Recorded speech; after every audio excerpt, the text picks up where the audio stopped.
leuk dat jullie weer kijken. De week is weer begonnen. Wat ga ik deze week laten zien? Weet ik nog niet.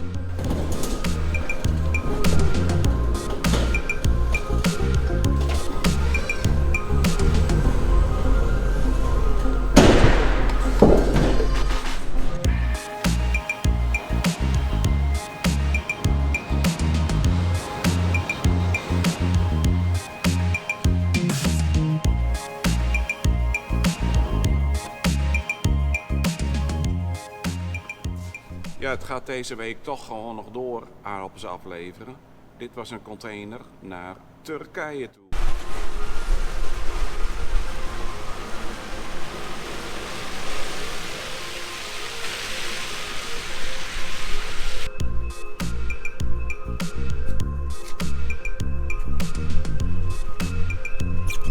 En de volgende maar weer.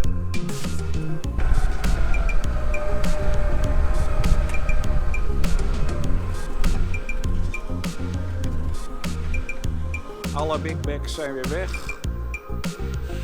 Laatste vrachtwagen die rijdt weg.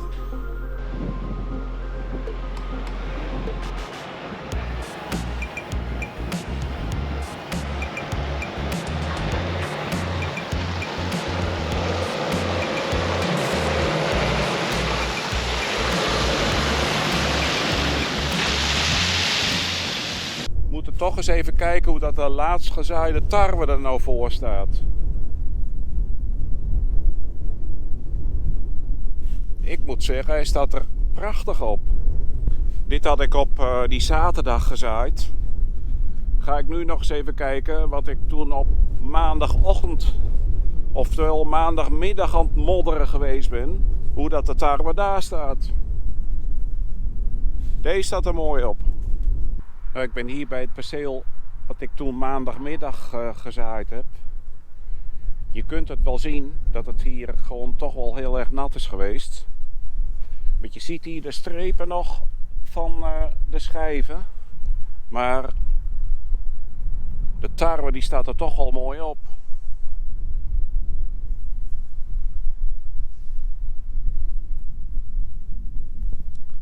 Hier ligt het wintervoor geploegde land.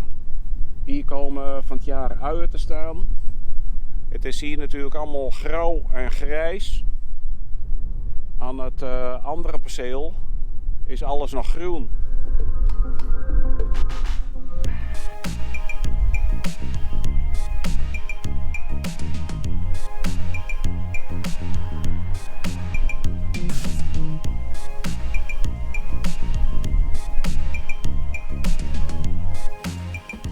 Ja, deze pallet zou al 3 weken terug weggaan in een container naar Griekenland. Maar ja, ze konden geen containers krijgen. Dus nu komt er een vrachtwagen helemaal uit Griekenland ze ophalen. Vandaar dat ik ze in de koeling gezet heb.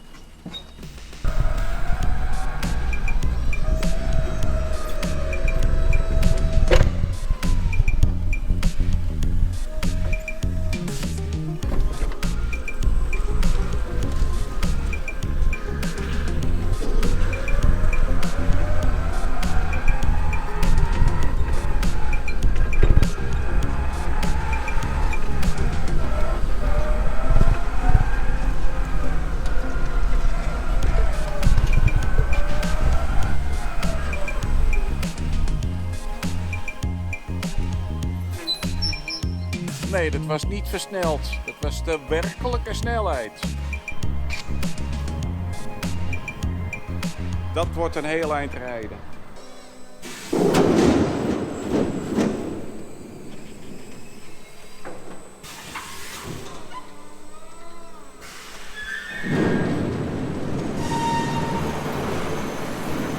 Pak ik 2 kisten uit de kistenwullen en die rijd ik dan in de koeling.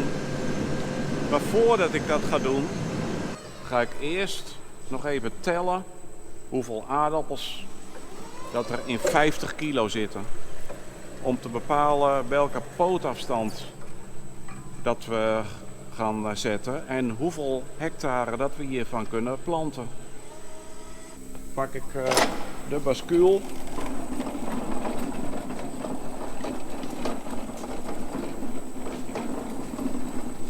En dan ga ik 25 kilo aardappelen stellen.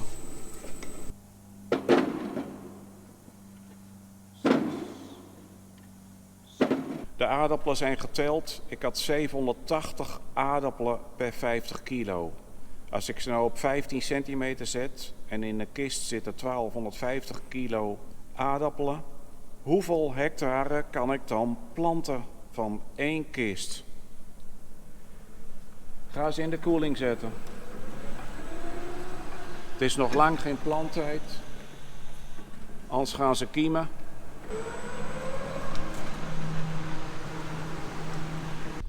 Gisteren even op de zware grond gekeken op land.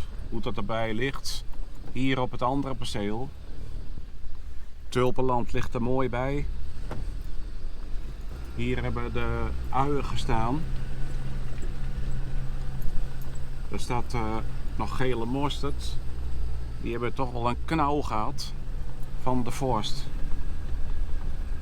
Maar het is nog steeds wel een beetje groen. Hier het volgende perceel. Daar hebben de aardappelen gestaan. Bladramanas. Het is mooi groen.